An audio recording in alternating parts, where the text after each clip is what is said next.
What's going on, people? Welcome back to the United Stand. It's finally a game day and we can do a countdown to kickoff. My name is Mordzs and I'm joined with a very special guest. He's not been on the channel for a minute, but obviously not in the games, but I'm joined by Tul. Tul, how are you feeling? How do you feel about today's game? Are you excited?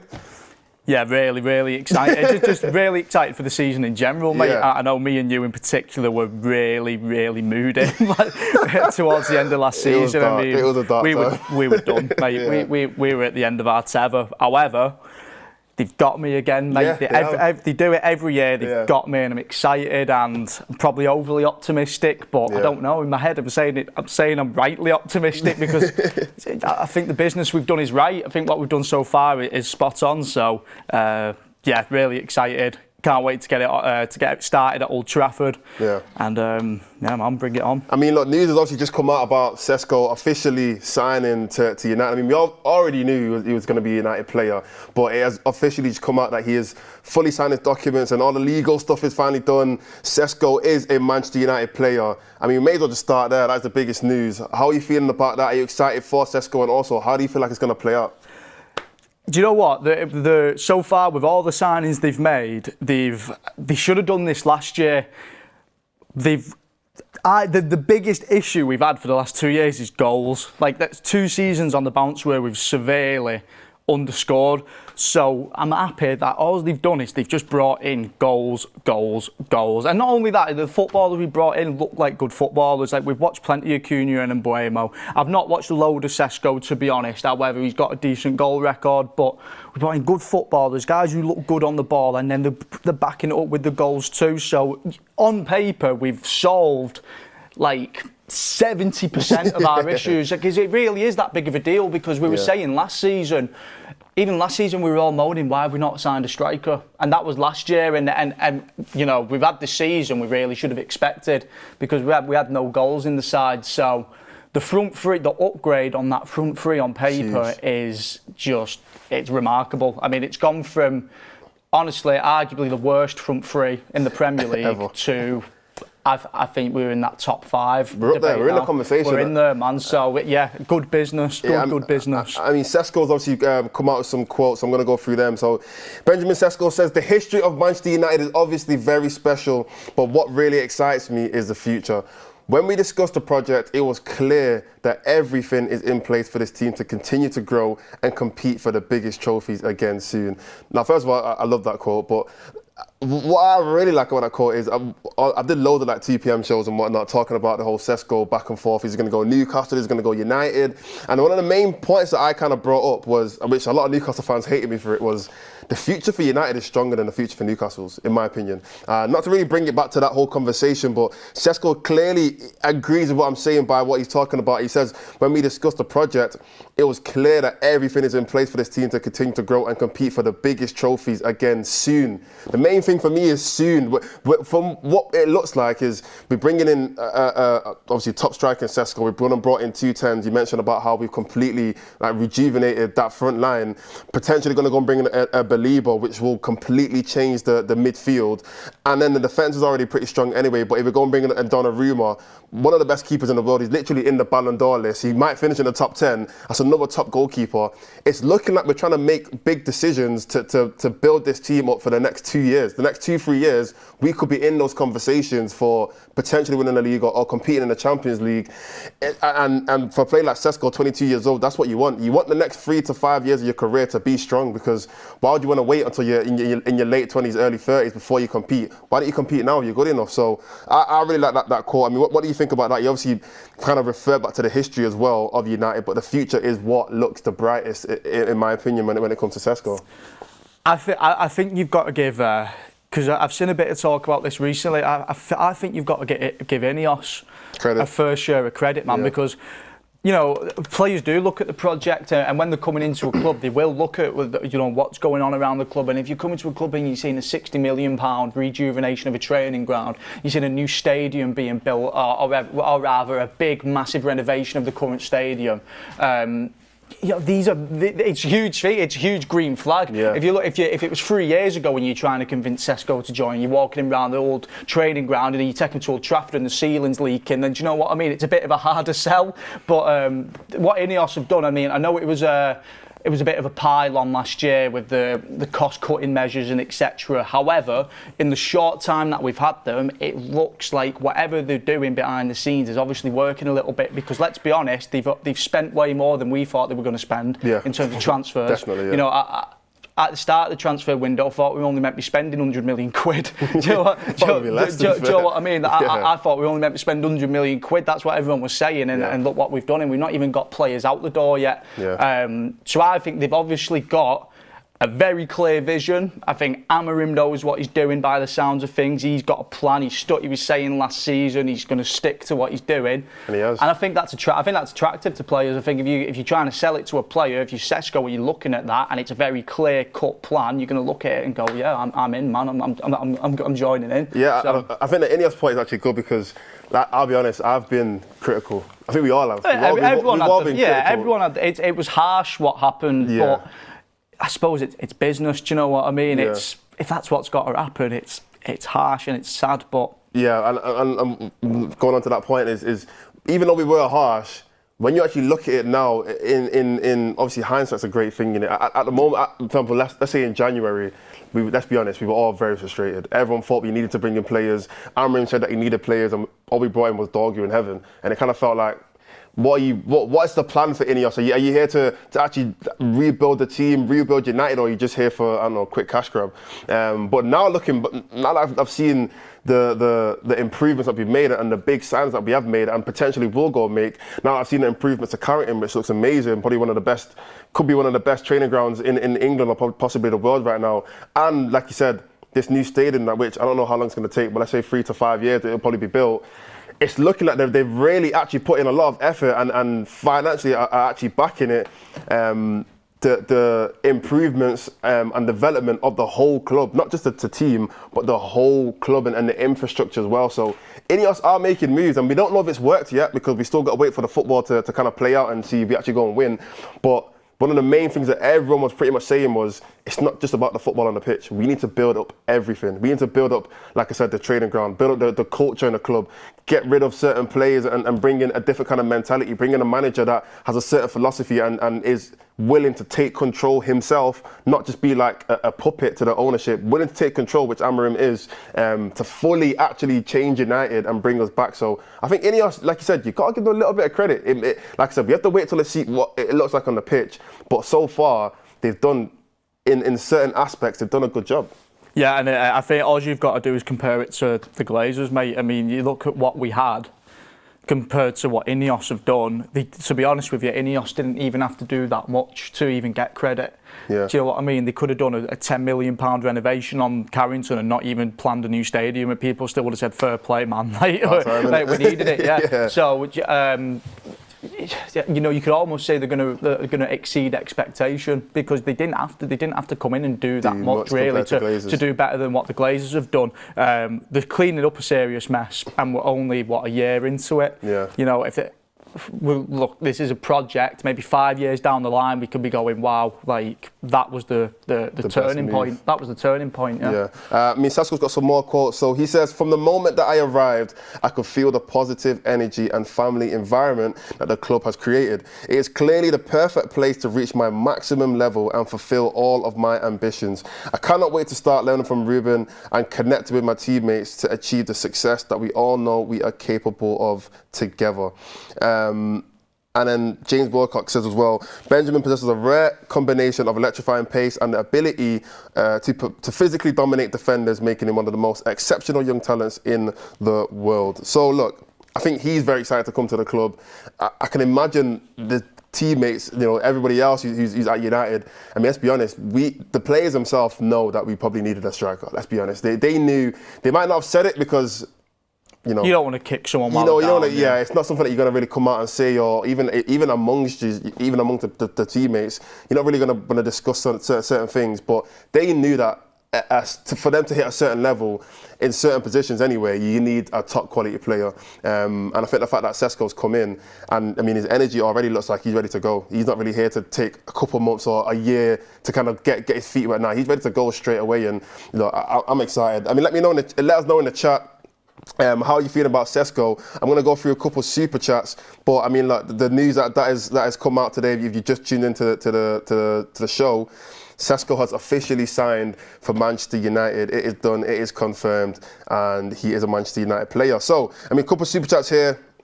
One from Edward V says, in your opinion, what are the remaining realistic transfers Manchester United will do?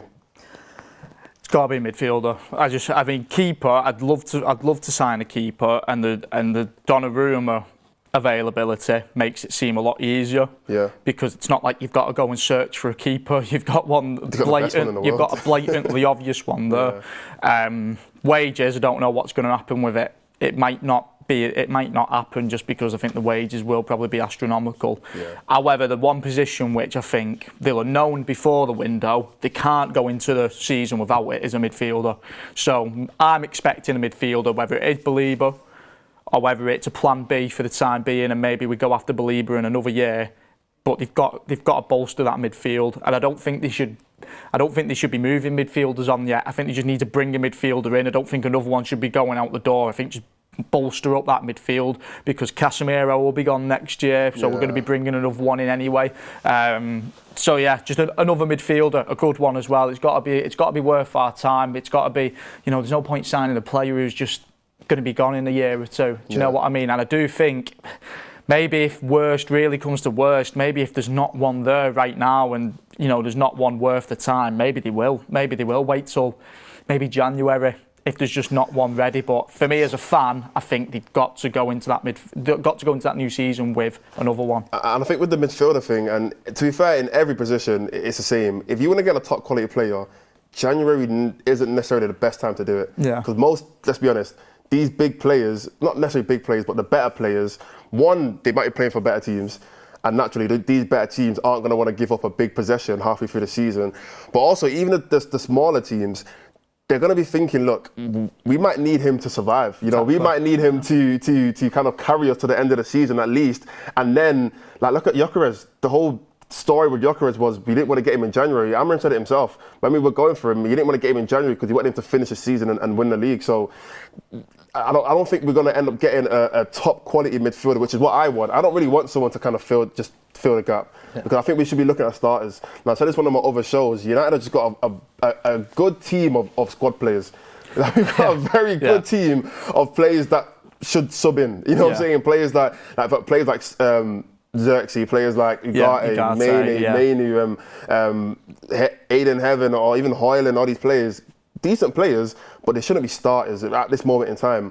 We need to go and bring in players that are going to walk into that starting lineup. Players like Sesko, Mbeumo, Cunha, Donnarumma, Belieber. These are all starting players for United and for most teams in the world. So if I was to go and get a midfielder, obviously my first choice would be Belieber, because I think he's another level, yeah. Absolutely ridiculous. Anyone who's watched him for Brighton would agree. I don't think I've ever spoke to anyone who's had a different opinion on Belieber. Everyone knows he's next level. How crazy he is as a player, and he's very, very young as well. Played with Lenny Euro. Could be a little, you know what I mean? People even saying Onana might be able to help us get the transfer over the line. But he's definitely the player that I would say, if we were going to go for someone next, I know he's expensive, 100 million, probably maybe slightly less if we can get a good deal. But that would be my preferred player to go for. Well, I suppose what they can weigh up is, because look, they're not going to want to choke up 100 million quid for him. They're just not going to want to choke up 9 figures on a player. Yeah. However, they might weigh up, well, if we wait till next summer, what do we get him for? 80, 85? Possibly. Is the 10, 15 million quid difference going to be worth the difference in quality we'll have this season? Do you know what I mean? Is it going to be worth just paying that extra bit of money, which we don't necessarily want to pay? But maybe that'll really bridge the gap so much that it's just going to be worth doing in the long run, because he's obviously the number one. Yeah. All the quotes about how much Amorim loves him. I mean, I can imagine Amorim is saying, you have to get me this guy, whether it's now, whether it's next year. For this to work, what I'm doing, it has to be him. Yeah.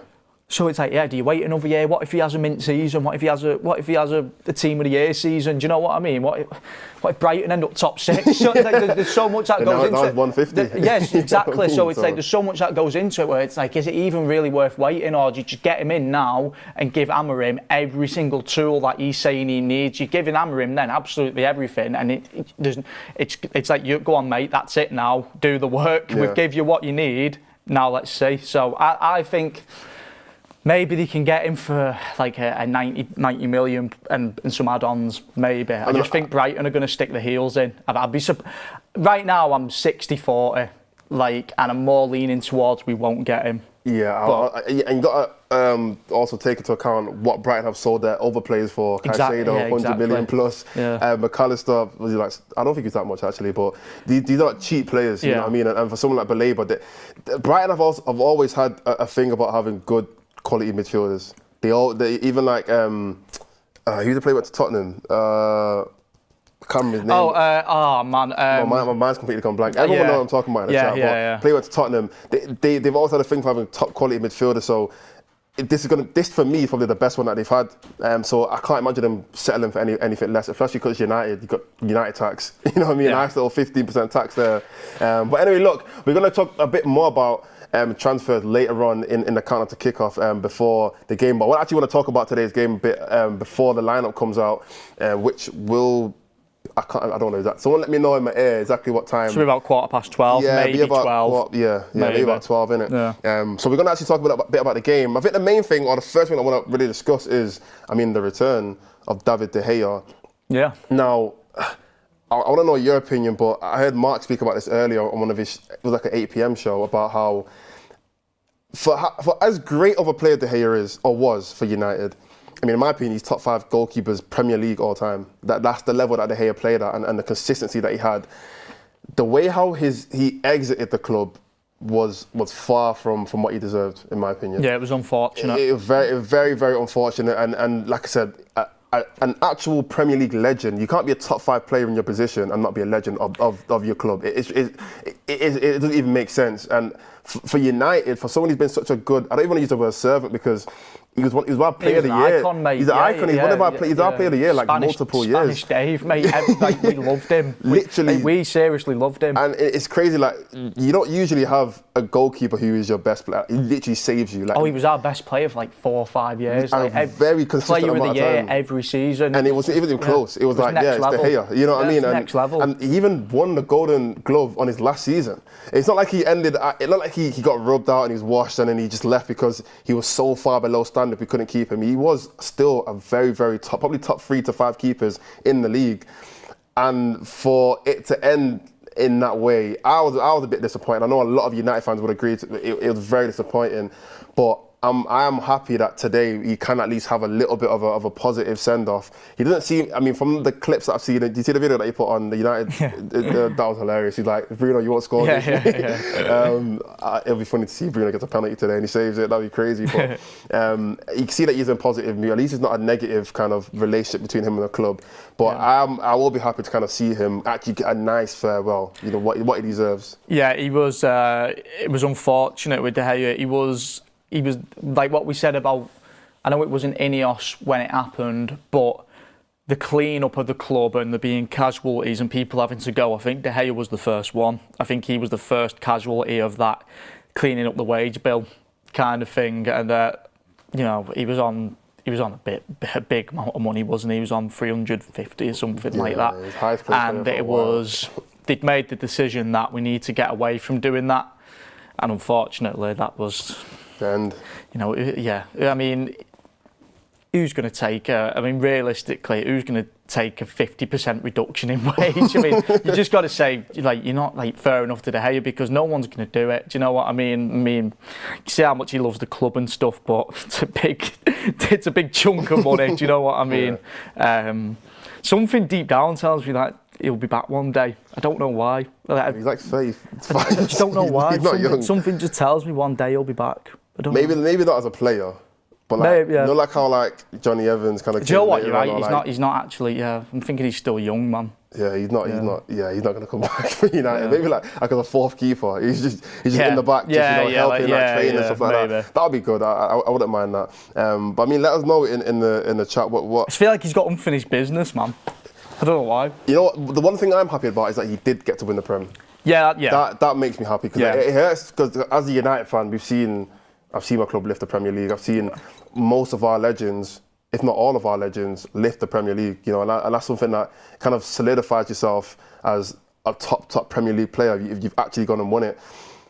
It kind of hurts when we have players over the last 12 years or so that could be considered legends but never get to lift the Premier League. And some people said about Bruno. Obviously, when Ronaldo came back, he'd already won it anyway, so it's like it wasn't as bad. But De Gea is one of those players where it's like, if he never won the Prem, I would have been so hurt the fact that he did that much for us and never got to actually see the pinnacle of success. Yeah. So I'm happy that he did get to win it. Yes, it was early on, but he did get to experience what that was like at least. But yeah, there's a lot of people saying probably similar things in the chat about. Regardless what happened with De Gea towards the end, he will always be Fergie's guy. Like when he was Fergie's guy when he came in, and I think that's what he'll remember when he thinks back on his time at United. He'll probably think back to those first couple of years where, you know, he did struggle early on. His first season, he really did struggle. Yeah. But Fergie was adamant. He was adamant. This is the guy. So, you know, I'm sure he'll have fond memories of that first couple of years. What is your favourite De Gea moment? I've got mine. That Arsenal game at the Emirates was ridiculous. It was absolutely ridiculous. Yeah. Do you remember that game when we were 2-0 down to City at the Etihad and we brought it back for it? He made a ridiculous save at the end off an Aguero header from about 8 yards or something, made a ridiculous reflex save. There's loads. There's so many Dave saves, mate. That Arsenal game is probably one of the best goalkeeper performances I've ever seen. I think it's the best I've ever watched. I think they would agree. I think Arsenal fans would say the same thing. It was a joke. There has never been a game from a goalkeeper, maybe not never, because I've never seen every single Premier League game, obviously, but in recent time, in the last 10, 15 years, I don't think there's been a better goalkeeping performance to save a team away from home. Yeah, it was a joke. He's away from home, and he's pulling off some of the craziest, like instant reaction saves, double saves. We shouldn't have won that game. No, it was ridiculous. Did we even win that game? Was it a draw? I can't remember. We won it. Yeah. But we shouldn't have. I think it was it Lacazette who had like a really good chance. Like he had the double save of Lacazette, yeah. And I just thought, you know what? I remember seeing like, I think it was AFTV afterwards, and that was one of the best AFTVs I've seen in my life. Yeah, it was so frustrating. I think the title of the video was like De Gea could save the Titanic or something like that. It's probably one of their most viewed videos, to be honest. We gave them some good content, so that game was like, you know what? He might be the best goalkeeper in the world. Like, that was nuts. That was the peak. That was the pinnacle of De Gea. But yeah, good to see De Gea today. Hopefully he doesn't like ruin our game. I know. Do you imagine? But yeah, anyway, got a few more super chats. So I'm going to go through them. Super chat from Class of '99. Mark says, in fact, before I even do that, let me know in the chat what is your favourite De Gea moment, and I'll go through a few of them in a second. But yeah, super chat from Class of '99. Mark says it's acceptable to finish 8th. With signings made plus Belabor, I'd sack the manager. Aim should be top 4 with the acceptable finish 5th. Thoughts? Straight away for me, I think if we sign Belabor, I've already said 21's coming. I genuinely feel like if we sign Belabor, not that there's no excuse, because there are some very good teams in the Premier League as well. Chelsea, City, Liverpool and Arsenal are all going to be in the top 4/5 conversation. But if we sign Belabor, I think we should be aiming for anything above 5th or 6th. If we don't, so if we sign a midfielder, we'll just say if we sign him, £100 million, that's a lot of money. And if we sign a top keeper, my expectations have shifted from we should be finishing top 8 to we should be going for top 4. Yeah. Because it's big sign. I mean, it was easier for me before the season started for me to say, realistically, top 8 would be a big improvement. Yeah. However, this is when we were only expecting us to spend £100 million. We would have spent over 300, by the way. Exactly. So if we're spending that much money, I'm sorry, you have got to give us something back. Yeah. It's just how it works. People forget that, football's a business. For us, we're fans, so it's more of a passion. It's more of like a culture.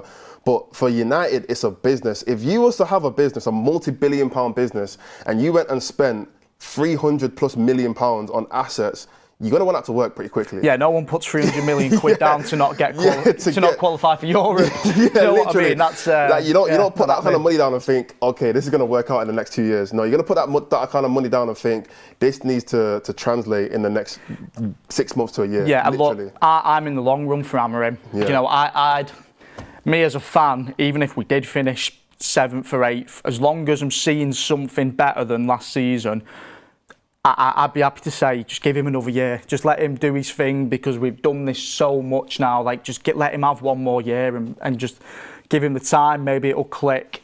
But it's got to be better than 8th, I think. 100%. It's got to be. If we sign Baleba, it has to be better than 8th. It has to be. That's like the bare, like absolute bare minimum is 8th, in my opinion. It has to be better than 8th. I'd say 6th, yeah, to be honest. That's where I'm leaning towards. I think, and you've got to remember, I like that we're signing Premier League players, because we're weakening Premier League sides, mate. Brentford ain't going to do anywhere near as well as last season. Yeah, obviously, yeah. Wolves, I think Wolves are going to go down, to be honest, mate. Yeah. And then we've got Sesko. I know he's not a Premier League player, but a European phenomenon, really. Like every club had a tab on him. Like every single club had that Sesko tab open, mate. And if they go and get Baleba, mate, like they've got to get in that top 6. Donnarumma. You know, I'm looking at teams like, I think Arsenal are going to fall off a little bit this year. I think Newcastle are going to fall off tremendously. Yeah, I agree. There's two teams there which you should be looking at, and I think Villa are going to have a bit of a tough time. 3 teams, mate, where you should be looking at them and going, we can do better than them. And don't forget, Nottingham Forest got not Champions League, they got Europe last year. I think Forest might have a little bit of a tumble. It won't be as easy. There's teams there where you should look at those teams and go, we'll get more points than them. Like, we have to get more. Yeah, we should. Yeah. We have what we've got with these new guys. We should get more points than them. Yeah, I agree. But anyway, look, I'm going to read. Actually, before I even do these super chats, I've got a big shout out that I actually want to do before we move on, and it is to Hit the Wall Arts. So Hit the Wall Arts is, I know you see behind me, there's like a little Bruno bobblehead thing over there. Well, there's a few other ones, there's a few other things here as well. I'm going to show you them on the camera. Some little art pieces. So Hit the Wall Arts, check them out on Insta. The Insta is Hit the Wall Art Prints. So go and check them out. So they do loads of little like Lego, like Tul showed you before. These like Lego, like art prints, stuff like that. You can literally get one of Mark. If you want to get one of Mark, you can get one of Mark. I think this isn't the United members. He did some of the United members as well. Yeah, those ones are cool. But even look, mate, he's got the same top on as me. Is that the United members? That's not the United members, is it? No, but he's got me top on though. Yeah, because I think Beth would have been there. Yeah, he did do some of the United members, so you could probably request for him to make one of you as well. So go and check out Hit the Wall art prints. Like I said, you see them in the back of a lot of the shows. So yeah, go and check them out. But look, I'm gonna go back through. There's still quite a few super chats in here, so I'm gonna read some of them. So super chat from Rita Dunn says, Hasten Hackney, future England captain, a steal at £18 million and trained up by Carrick. I don't know a lot about. I don't know much about him. However, one of my mates has watched him and he said he wants us to sign him. 18 million. I've not heard any actual news about it. However, one of my mates has watched him a bit and he's a big fan. Yeah, okay, bit of an all-action midfielder. Sick. I mean, Hasten Hackney, his name's on the radar now, so let's see what he does in the future. Another super chat from Rita Dunn. Can you say happy birthday to my little Jack Russell in my profile picture? She's 16 today.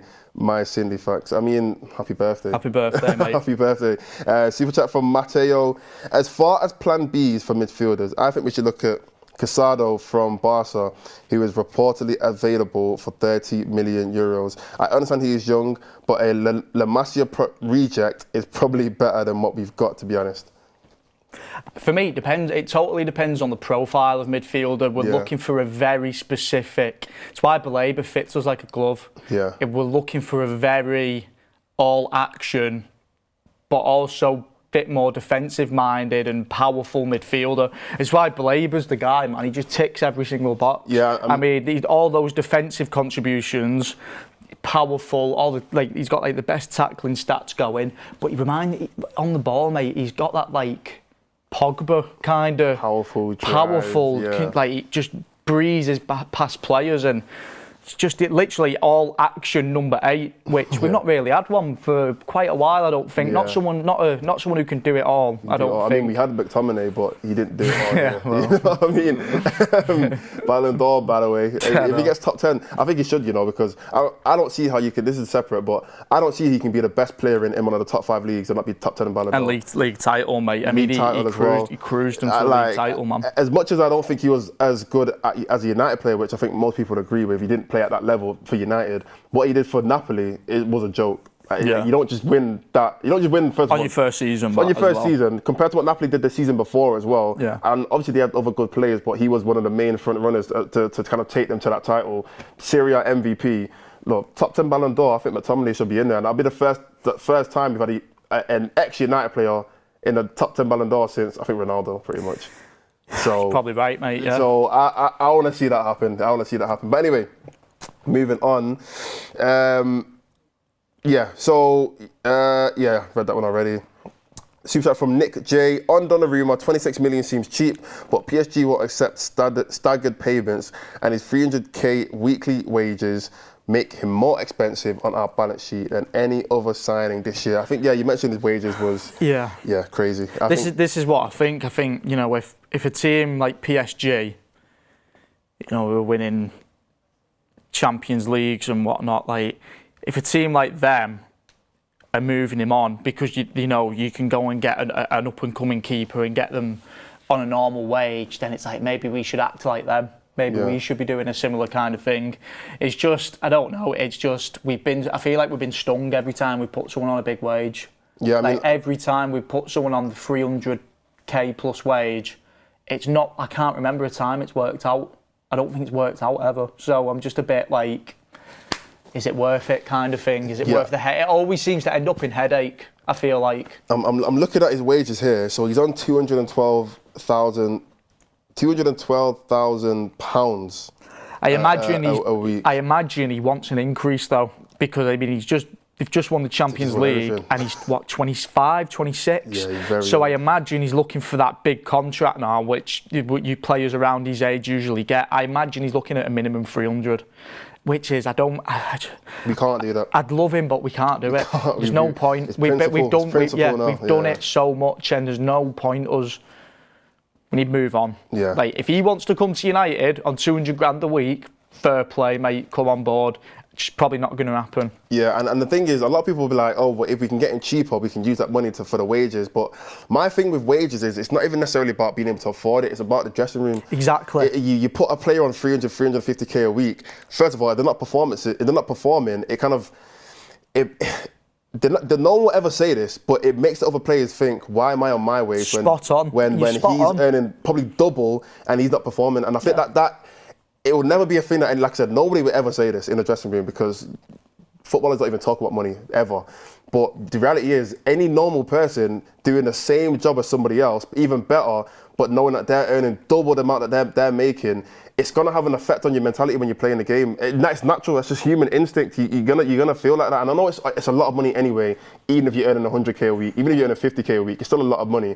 But naturally, when you've got players who are earning a vast 300 plus, 350 plus, which is ridiculous wages anyway, unless you can confidently say that you have deserved that money in this team and you've warranted to earn that kind of crazy wages, I feel like it has a bigger effect on the rest of the players around you, especially if you're a new signing as well. You know what I mean? Yeah, and they need to cement that camaraderie kind of thing in the dressing room where everyone, we're a team, we're a unit, everyone's on a similar. It's good how Mbeumo, Cunha and Sesko, I think there's only 20-30 grand between what they're getting. I think the lowest is about 150 and the highest is 180. So it's very similar. So I think they need to everyone needs to be tight-knit, it needs to be a group, it needs to be a team, it needs to be like that feeling of camaraderie. If you go and chuck a guy in then who's getting nearly double what everyone else is getting, it just kind of...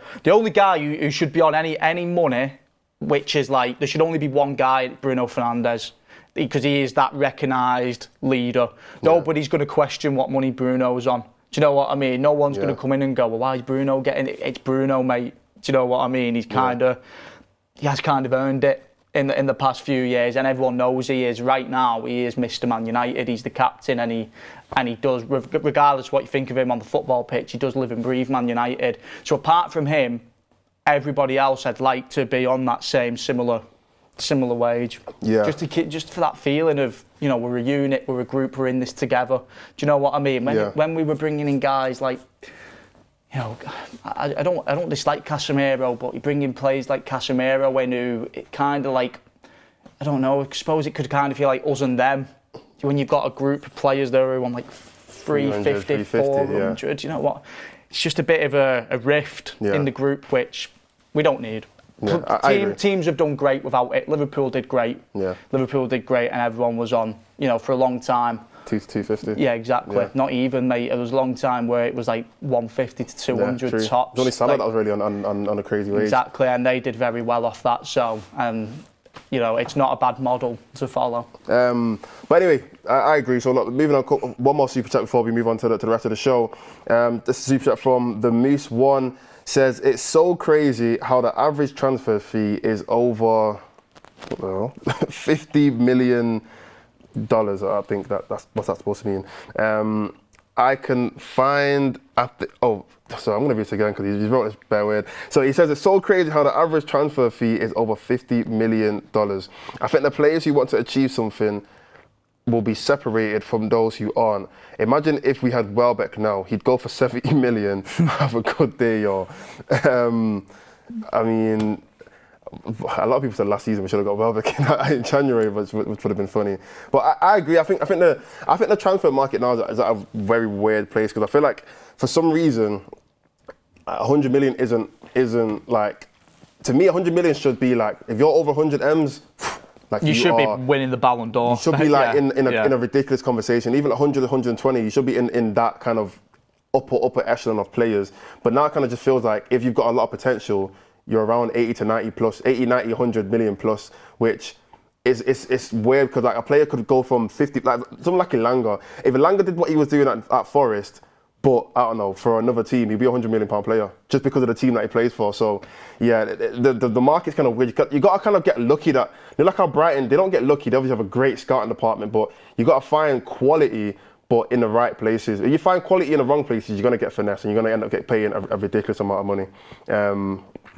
But look, some news, everyone's saying Andy Mitten. I'm going to find out exactly what. Oh, I've got it here. So, some news coming out from Andy Mitten. And the news is Balaba's agent does not mind reducing his commission to complete a move to Manchester United. Man United may offer Brighton some players they might be interested in. Man United also want some flexibility from Brighton, and Balaba has a strong desire to join Manchester United.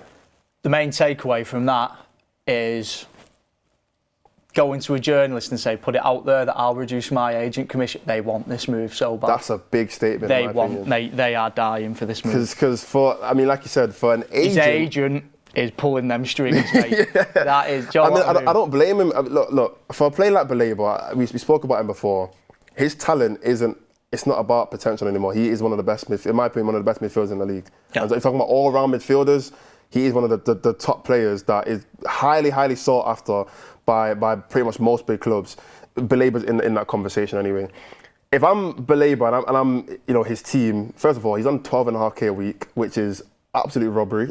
Like that's like under 18s for United. Literally, that's how much. Not under 18, but that's the academy wages for United. I think even mainly when he came to the first team, he was earning more than that. He was earning like 20k a week. So 12.5k a week to be one of the best midfielders in the league. He's gonna be thinking to himself, I need him and his agent are going to be thinking, look, we need to make a big move. We need to make a big move now because for the longer we stay here, we're going to stay here for another year. That's another year that you're missing out on £15 million or mate, 10 to 15 million pounds. That's a lot of money. Yeah, if you spend 3 years on that money compared to if you spent 3 years on 100 grand a week, that's a lot of money. That's a lot of money you're missing out on. That's why these kind of deals, they have to get done from an agent's point of view. You've got to do it at the right time. You can't just wait another year and you're earning 10 times less, probably more than 10 times less, at a club that probably isn't aiming to achieve anything. Let's be honest, Brighton are not aiming to win, Champions League or the Premier League. They're just kind of in that floating position between 5th and 10th, you know what I mean? So I understand why they're pushing a move, because a club the size of United, considering what we've already done in the window, it seems like the perfect move for him. And I know you said 60-40, I'm more 75-25. I think we're pushing it to the point where I genuinely feel like we're going to do it this window, and I'm confident. I really hope so. I've gone 50-50 now off the back of that report. I just think I think the agent and the players they're really gonna try. I think in the next week they might really push the line with Brighton and see how far they can push it. Do you know what? I don't know how it quite works with foul play in terms of transfers, but if I was Man United, I'd speak to the agent and say, "Do you want your commission, mate? Go and tell them that you'll take less and you'll get it." You know what I mean? In that industry, people are going to be playing games. Do you know what I mean? They're going to be speaking, saying, "Go and tell them that you're taking no commission off us, and we'll give you your commission, but go and unsettle them. Go and get in their ear and say, look, I'm not even taking anything off them." So maybe it's a case of that, but either way. And the crazy thing is, even though we definitely need Baleba, like it is a main priority for us, we also have a little bit of the upper hand in this conversation, only because when I'm looking at the other teams in the Premier League, the other big teams that can afford a £100 million player, Liverpool aren't going to get him. I think they've just invested in 200 million. They've not got Isak yet, but potentially 2 record-breaking transfers, and they're going to go and spend another one and 100 million next season. I highly doubt it. And they've got a pretty good midfield anyway, Gravenberch, etc. in that position. City have still got Rodri.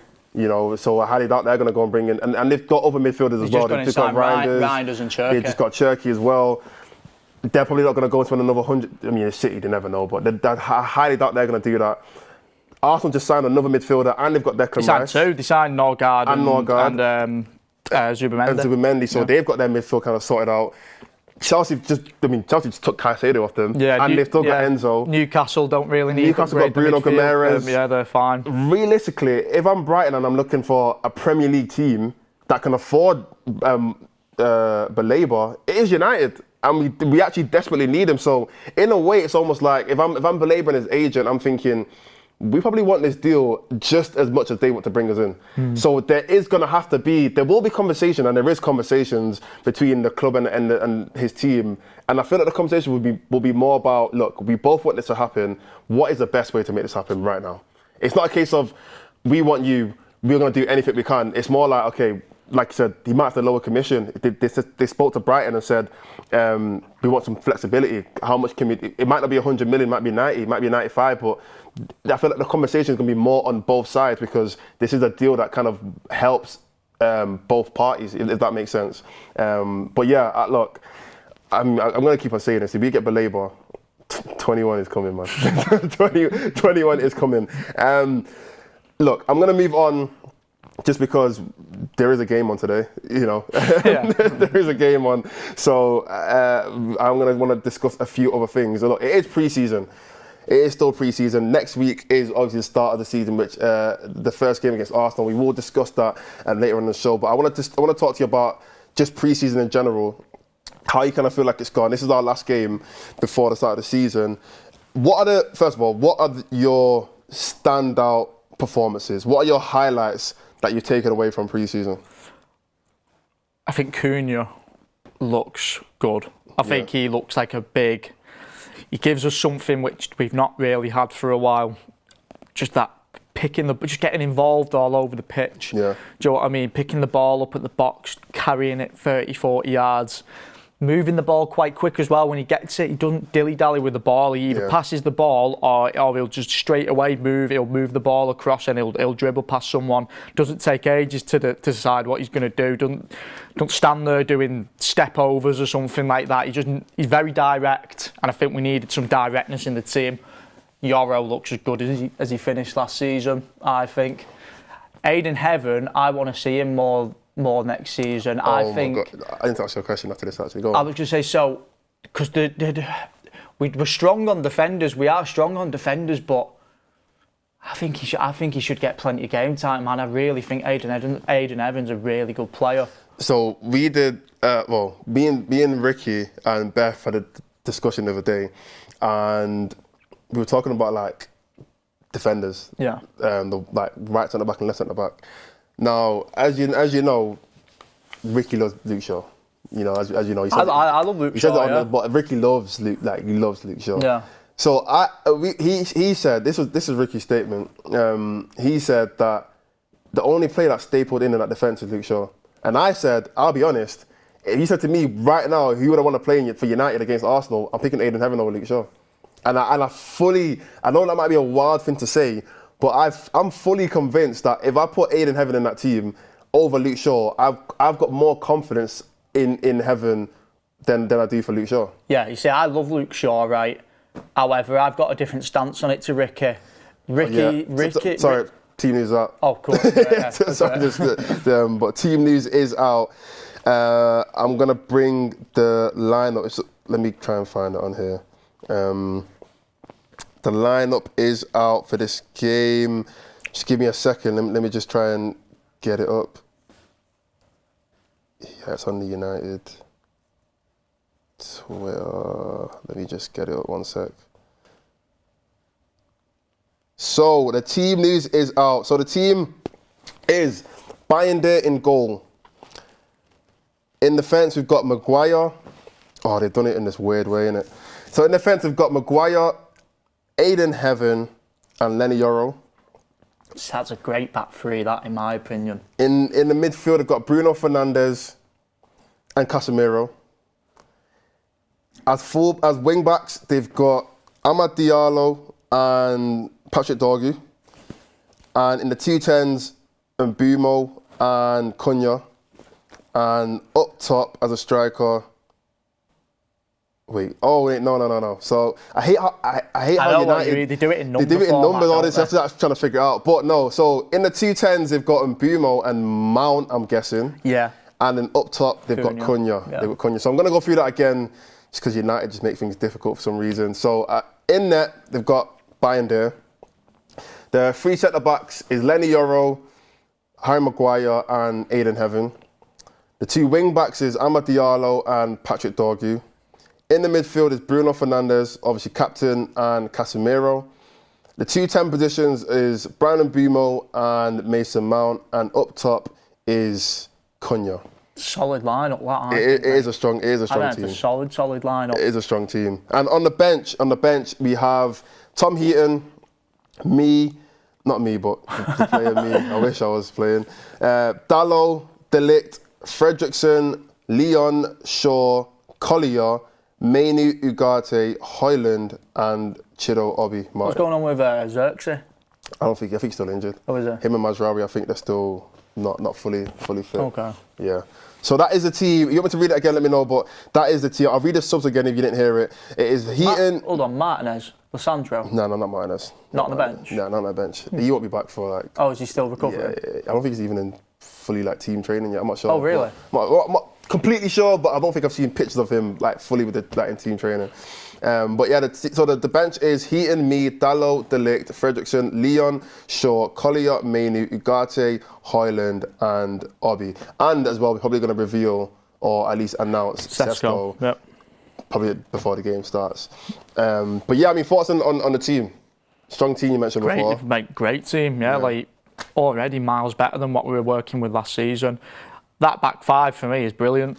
Like, you could start that against Arsenal, I'd be happy, to be honest, if you started that back five against Arsenal. And this the conversation that we literally just had before is what I said. I said, look, I wouldn't mind seeing Aiden Heaven start. I think that's the only player that's really a conversation. I'd be buzzing. I think he's that good. I think he's amazing. Yeah, I mean, the only other player that I would swap is De Ligt for Maguire, but I wouldn't mind Maybe that's just a toss-up. I'd take I wouldn't mind him. I like both of them. Do you know what I mean? I like both. So I'd take either. Do you know what I mean?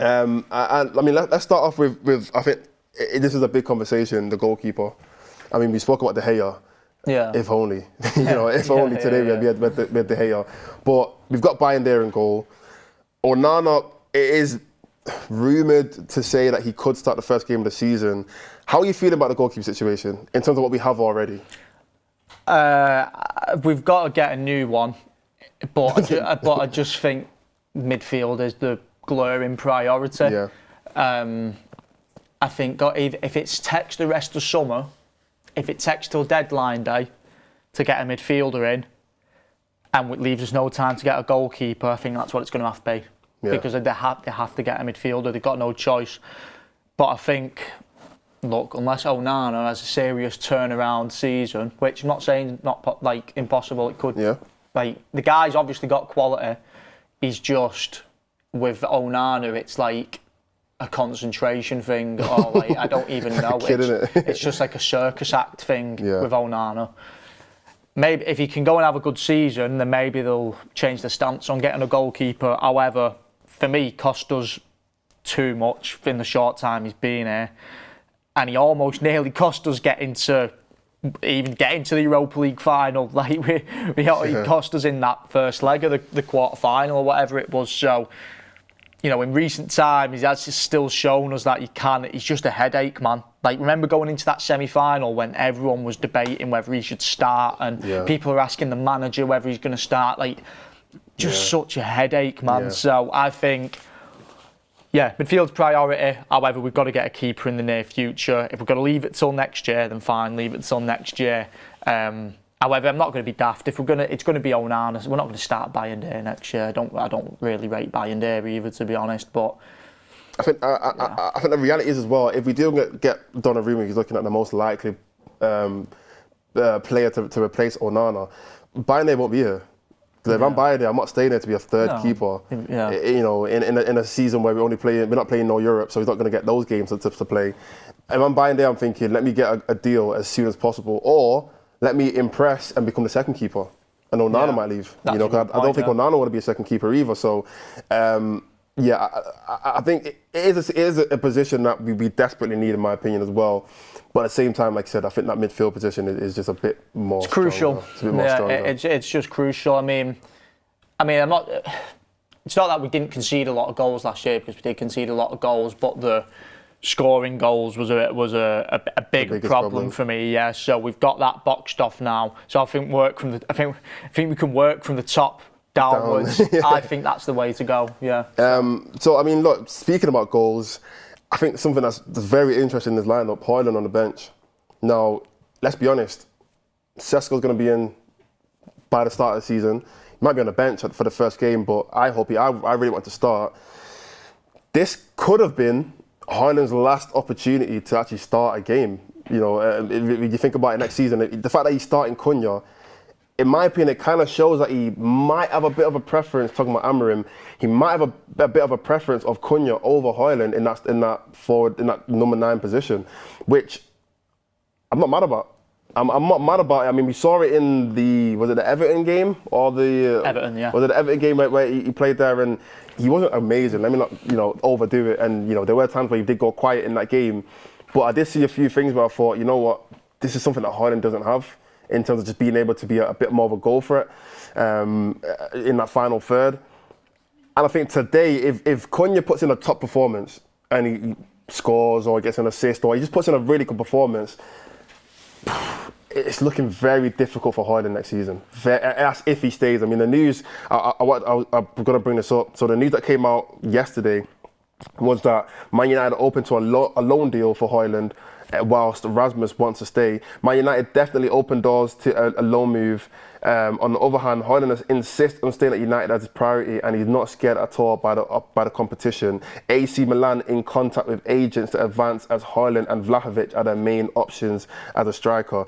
United want a heavy loan fee for around €6 million and a buy option for over 40 million. So look, United are talking to other clubs. Amorim's playing midfield, well, attack 10s in your position. We've just gone out and spent 80 million pounds on a striker. If I'm Højlund, it's looking very, very. It's gonna be a difficult season for him to even get game time. Never mind play well. To even get some game time is looking very, very difficult for him going forward. Is it time for him to leave? Is it time for him to go on loan? Where do you think Højlund's future is?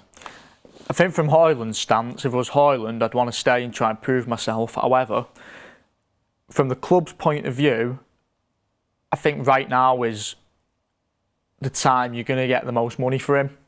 I think if you leave him a year and he don't play any football and you try and shift him next season, then that 40 million drops to 20 million, probably. Yeah. And that's a big deal when you consider we paid 70, 80 million for him. It's a big chunk that you're losing on. So I think from the club point of view, they will try their hardest to get rid of him this year. If he stays, I will say, fair enough. You've got your cup games or whatever it is, you might get 90 minutes in. Just prove me wrong, mate. Do you know what I mean? Just prove. You've got a few games there, start of the cup or whatever, against, let's be honest, it'll probably be easier opposition. Just give us something. Do you know what I mean? Give us something. Like, and it's not a bad thing. I always say this, look, not every player's a starter. Exactly, and it's actually, I know it's like you want to be a starter and we want to have players who are good enough to start. I think the best teams have players on the bench that can start. But it's not a bad thing for Højlund to be on the bench and just be, one, learning, because even though Sesko's the same age as him, I think Sesko's a better player than him. And there are things that he probably learn from Sesko. But you can also learn from Cunha, he could learn from Mbumo, he could learn from, or you could just develop in general by not having to start every single game and have that pressure. And he said, I mean, if he's playing like Carabao Cup games, FA Cup games, he's playing easier competition.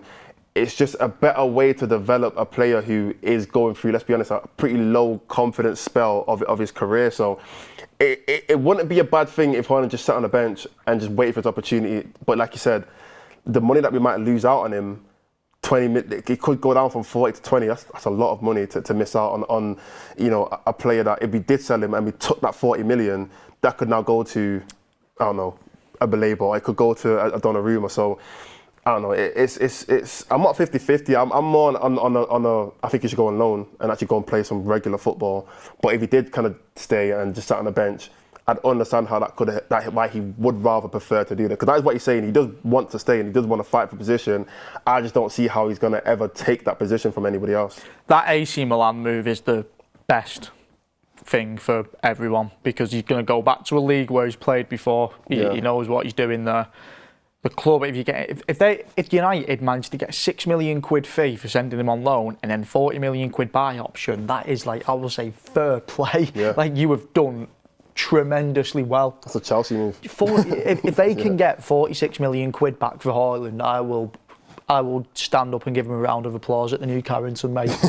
Because that is like, I'll get the bus out. I'll get the open top bus out with a big banner.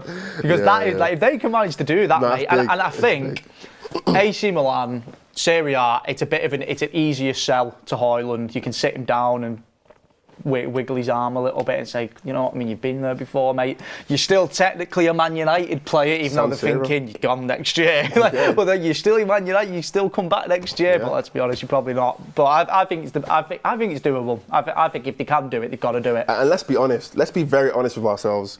How many times have we sold players that we thought weren't good enough and they went on to be good enough?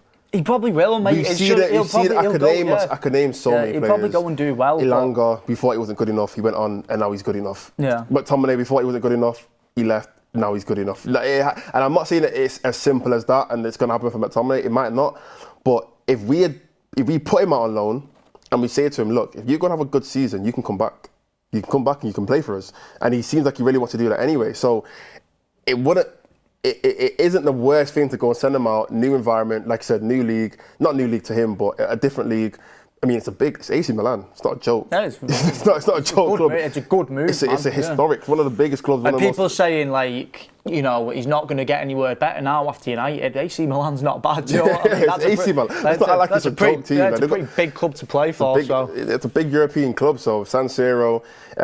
Look, I don't think it's a terrible thing, a terrible move. If I'm Højlund anyway. I mean, forget about Xerxes as well. I mean, obviously he's not in. We spoke about it before. He's not in this lineup, but it's another player that could play striker for United, which will be above him in the pecking order as well. So, I mean, look, let us know how you feel in the comments about Højlund being on the bench. So what does that actually mean? Or are we just reading too much into it? You never know. Well, we're getting close to the start of the season, mate. Yeah, I imagine the starting lineup against Arsenal surely won't stray too far from that. You know, seeing Cunha play up front's making me think, well, I wonder if on opening day maybe Bruno plays in the 10. And then maybe you have a bit of a stronger midfield too then, and you go, it's not the end of the world, that, to be honest, you know what I mean? Let's talk about the midfield too. It is Bruno and Casemiro. Who is your out of the players that we have right now, who is your like preferred midfield two? I don't have one.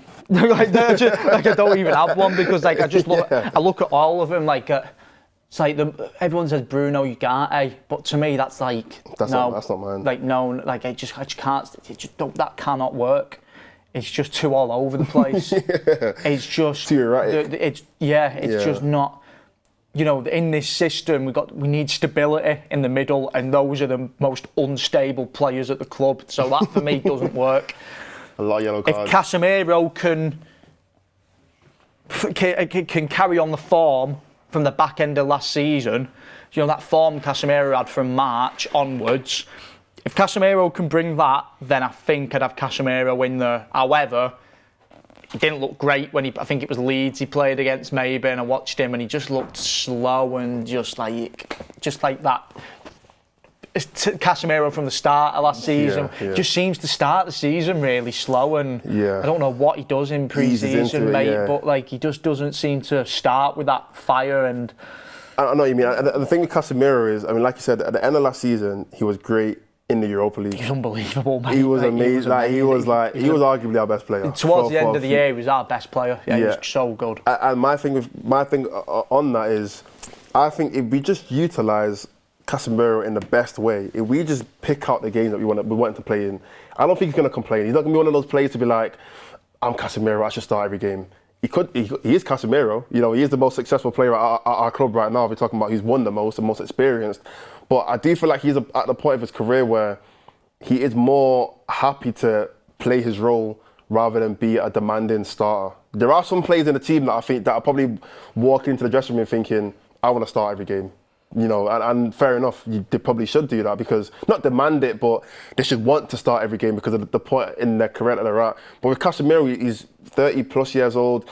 He knows where his career is going, in the direction that his career is going. He's obviously not going up. So if I'm him, I'm thinking, you know what? If you want to get the best out of me, pick and choose where you want to play me. Don't put me in certain games where you know it's going to be difficult for me. Don't put me next to a certain player that you know is going to make it a lot more difficult for me in that midfield too. Don't start me 5 games in a row, 6 games in a row where you know that my legs are not going to be able to hold up as much. Pick and choose where you want to play me, and you're going to get the best out of him. And I think that's what we should be doing next season if we want to get a top Casemiro. Bit of a rogue shout this, but now I'm thinking about it. See, that midfield too, I think stability is the thing. Yeah. I don't think anyone will have said this midfield too, but I wouldn't mind it being Manu and Casemiro, and I'd have Bruno in the 10. Do you not feel like physically because to me Casemiro needs somebody who can get around. He needs someone who can really move around the pitch. I think Cunha and Mbeumo get about for a bit. They do. No, that is one thing I was going to bring up. Bruno in the 10 still going to get about. I just think, for me, I just don't think I just don't think it's his position. It's not. Like, I'll say that my midfield too would have been mainly when he got it, because I think I've seen the best performances on a consistent basis from them. And there was a point in the season where last season where that was our midfield too. Then, you know, there were injuries. I just think if they're in form, if we're talking about players in form, I'm picking Casemiro over Ugarte any day. If they're both playing in form, there's no way I'm not picking Casemiro over Ugarte. If they're in form, mate, yeah. If they're in form, yeah, fair enough. But on a consistent basis, I'm just hoping that if Casemiro can pick up from where he's left off, which I'm not going to lie, not really looked like he has done in pre-season. Do you know what I mean? I mean, it's not really. I've not watched Casemiro in pre-season and thought he looks mint or anything. He's not actually been that good. However, if he can just pick up that form again, which he had the second half of last season, then yeah, I'd play him when like every Prem game. To be honest, I would play him. But then it's just a question of who goes next to him, and I know that eventually Sesko's going to come in, so Cunha's going to go to his 10, and then you go, well, where does Bruno play? And that's just the headache. That's the headache. That's the main headache we're going to have all year.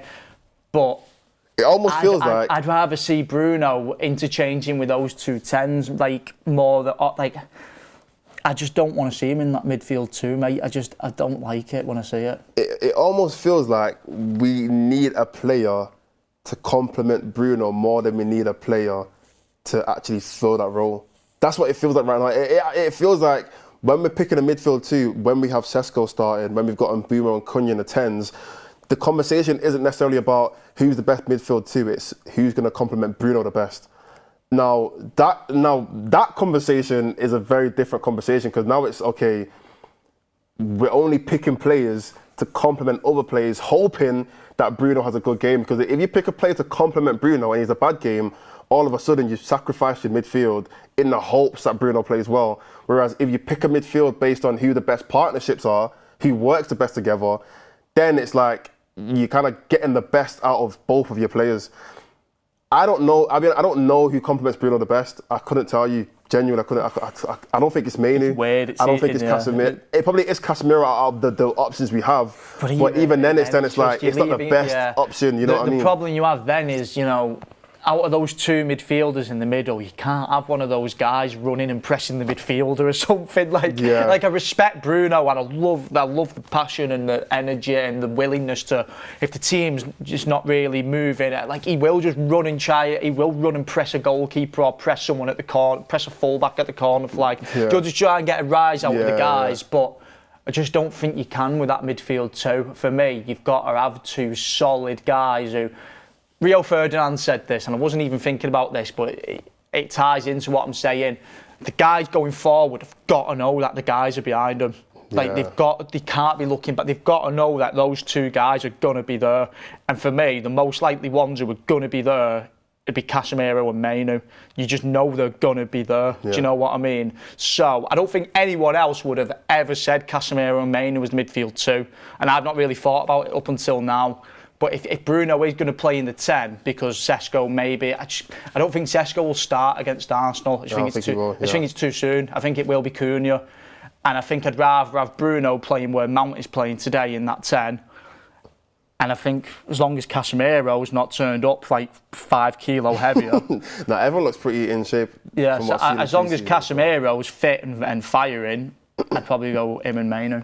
And what are your opinions on the 210 positions? I mean, today it's Mount and Mbeumo. I mean, look, I'll be honest, from what I saw from Mbeumo pre-season, I know it was not a lot. It was 45 minutes of football.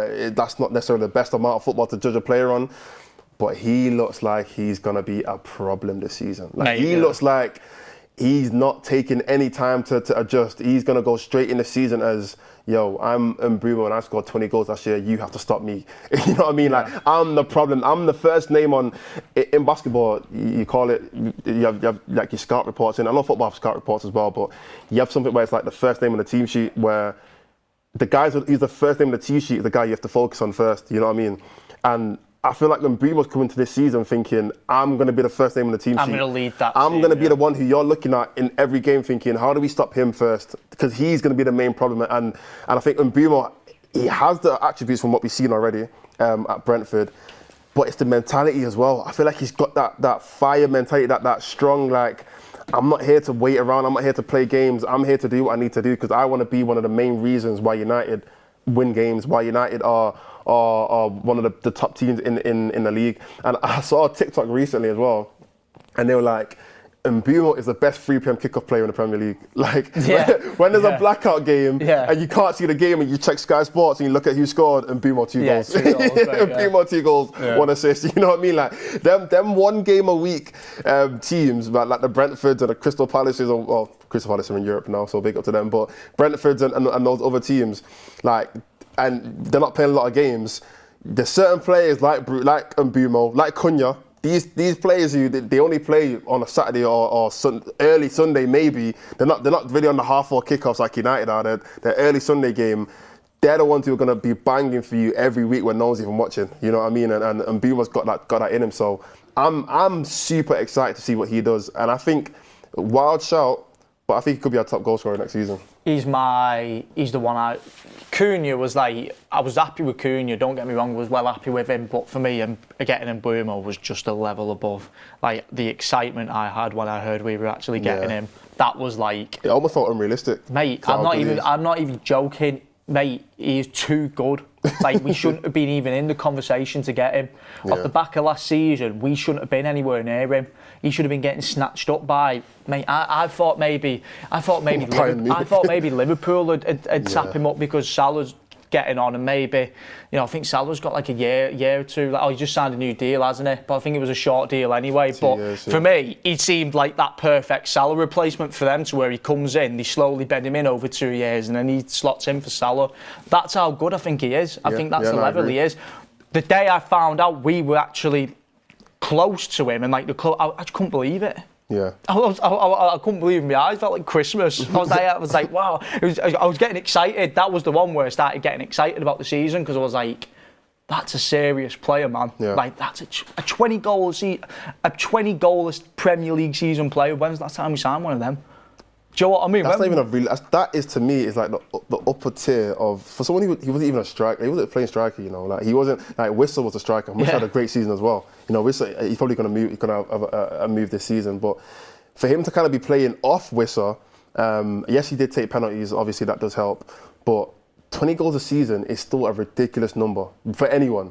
It don't matter what team you play for anyone, 20 goals a season. I mean, I always say this, and people think that I'm getting onto him for saying it, but really only had 2 20-goal seasons. Yeah. 2. And he's the favourite. To score 20 is serious. And he was top 2, or I think Harry Kane overtook him, but I think he's top 3 now, all-time Premier League top goal scorer. He only had 2 20-goal seasons, and Ben must have 1 already. Not to say that he's a better striker or better whatever player than Rooney. That's not what I'm trying to say. It's just credit to him. But it's just credit for doing it. Like, it's not an easy thing to do, especially when you're not the main striker. So. And I don't think he will get 20 this season, just because there's a few players that are going to chip in with the goals. He probably won't be on penalties. Bruno will be on penalties, so that will take away a few goals. But I think he's going to put up some good numbers. I think, and not just numbers, but good performances in general. Yeah, he's a proper footballer, mate. I mean, I've watched him plenty. I watched him plenty last season. I watched him loads last season, actually. I'm a massive fan of him. So that's why I was kind of in awe that we were actually signing him, just because I loved watching him last year. Yeah. But look, anyway, there's a few super chats I'm going to read before we move on. We've got a little bit of time before the end of the show. I'm so excited for this game. I can't wait to actually watch United play. But look, super chat from Rita Dunn. Sir Bobby the racehorse runs soon, named after Bobby Charlton with family permission. Hopefully win a few races, makes debut soon. I have share in. Oh, cool. Super chat from MMA. Takedown. United Strand isn't counting preseason games. That's poor. You know United Strand is? Yeah. Guy. That's poor from you, bro. Super chat from Robert McCormack. Could easily be the team we see next week. Yeah, I don't. Maybe two changes. Yeah, one or two changes. I think the keeper will change. Yeah. And I don't think Mount will start. I think Bruno's more likely to play in that 10 over Mount. And Casemiro get dropped. But the back line, mate, I'm happy with the back line. I don't mind. I'd take that. This is the thing with the back line, mate. I could make like 4 or 5 back lines. I'd be happy with. Apart from the wing backs are always Ahmad and Dorgu. Yeah. But even going back to Luke Shaw, like, my take on Luke Shaw is different. I love Luke Shaw, but for me, I know he's not got legs that Dorgu has, but for me, he's still a wing back. You want Luke Shaw on the touchline for me. Like, I know we can play centre back, but. Mate, the best thing you're going to get from Luke Shaw is just crosses into the box and 1-2s off a winger. Him and Rashford, I think it was half the reason why Rashford struggled to genuinely do. I think he missed Luke Shaw. So for me, if Luke Shaw's playing, Luke Shaw might just be a bench player this year, and I'd be happy with that. Do you know what I mean? If we get 60 minutes into games and we need a little bit more quality on the ball, then take Dorgu off and put Luke Shaw on. That's a perfect sub. Like, that worked perfectly for me. Yeah. I wouldn't, for me personally, I just don't think he's the left centre back. Like, he can play there, and I won't be like moan if he's playing there. Yeah. But I'd rather see Heaven there. I'd rather see Yoro there. I'd definitely rather see Yoro there. Yeah, I'd rather see Heaven and Yoro on the left. They're Martinez, but when Mazraoui comes back, I think he should play as the right centre-back. So I think Yoro will go. I think Yoro's the left centre-back. For me, if I'm building me back three, I could tell you that Yoro's my left centre-back and Mazraoui's my right centre-back. Yeah. My centre one, honestly, just Heaven, De Ligt or Maguire. Any of them will do. Like I'm happy with what I think they're all mint. Yeah. So for me, Luke Shaw should be interchanging with Dorgu this season when needed. Yeah. Maybe there's certain games where Dorgu's athleticism isn't necessary, and maybe there's certain games where we're going to be up against it where Dorgu is nearly first name on the team sheet because we need the legs and we need the engine. But yeah, I don't think Luke Shaw would be the centre back for me. Yeah. If you agree with that, let us know in the chat. Let us know your thoughts on that. Super chat from JR says, Andy Mittens has said Baleba has a strong desire to join Manchester United. First step is done. He wants us. Yeah, we discussed that earlier before. But yeah, I agree. I think the first step is the most important thing. He wants to be a United player. I mean, he's clearly shown the fact that his agent is saying he'll take less fee, take less commission. Yeah. It's a big thing to put out early. Like it's moving. It's only 3 days. Yeah, it's only 3 days ago the first report happened. So it's moving. It's moving pretty quickly for United standards. Yeah, definitely for our standards. Yeah. Super chat from Robert McCormack. Think it's to help getting Mount in. What's the context behind that? Like some game time, I suppose. Oh yeah, true. Super chat from Trey Warren. Cunha is not a better striker than Højlund. Cunha was a ghost like every other striker we've had in the last 5 years. But that means Højlund was a ghost as well. So. When was he a ghost? We've not seen him. We've not played a competitive game yet. I don't know where you got that from. But a super chat from Adrian C. Goalkeeper is more of a priority than a midfielder. Onana cost us too many points last 2 seasons. A more competent keeper will give defence more confidence. Fair enough, interesting point. I think it is still a bit mixed. Some people say that, some people say midfielder. I would say midfielder, but I definitely wouldn't disagree with you that a goalkeeper is very, very important. Super chat from Sir Graham Souness. Leverkusen should sack Ten Hag for getting Højlund to United. I think he should just go back to him. Yeah, I think you want him so much, buy him. Put your money where your mouth is. Go take him. You know what I mean? Take him on loan or something. Super chat from Rob McCormack. Always picks Mounts in the big game. That's an interesting point, to be fair. I mean, the final he picked him. I don't know if he started. Yeah, I think when everyone's available, Mount's on the bench. I think now anyway. Maybe last season because we didn't have as many options, but now. Yeah, exactly. Now that we've got a bit more. I mean, you're looking like who was going to play ahead of Mount, Garnacho. It's different, mate. Now, do you know what I mean? You got Bruno and Cunha, so. Yeah. Another super chat from Bobby says Cunha starting at 9 for the second time in a row means Amorim doesn't need Højlund. Yeah, I think doing it twice in a row says it's something they're working on. Maybe once is just like a one-off, or do you know what, we'll shove him in there for game time, get him sharp. Twice in a row you go, maybe that's something they're actually working on. It's not a coincidence. When I did a show here with Ben Jacobs, he literally said that in training they've been practicing this. Like they've been putting Cunha as a striker. So it's not something that they just tried out on the day and thought, you know what, let's just put him a striker. They've been working on this in the training ground. So it is clearly something that Amorim has some kind of plan towards. It's probably a plan C or a plan D. Like if we need to, if we want to get these kind of players on the pitch, it might work very, very well, and they might look at it and think, obviously Sesko's still the main guy, but if we need to bring off Sesko, we can put Cunha there. Because he does have a crazy work rate, so he's not like he's going to be tired or anything.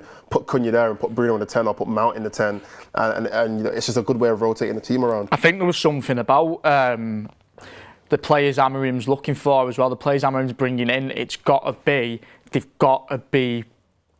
be able to play in different positions. I think that was one of the main things they said. He's looking for guys who can interchange and guys who can play in a variety of positions. Yeah.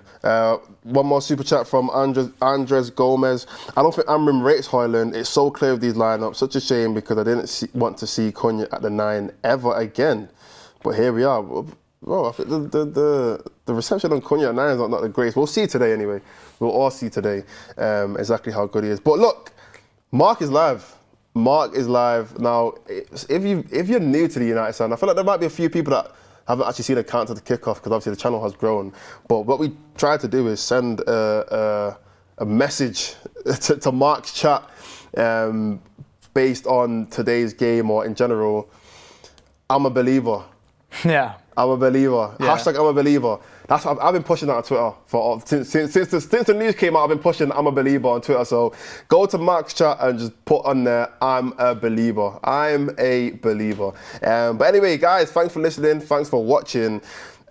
There isn't a fans forum. I'm pretty sure. Yeah, there isn't a fan forum. So the next time you'll see us on one of these again, it will be next week for the Arsenal game. Finally, first game of the season. Super, super excited.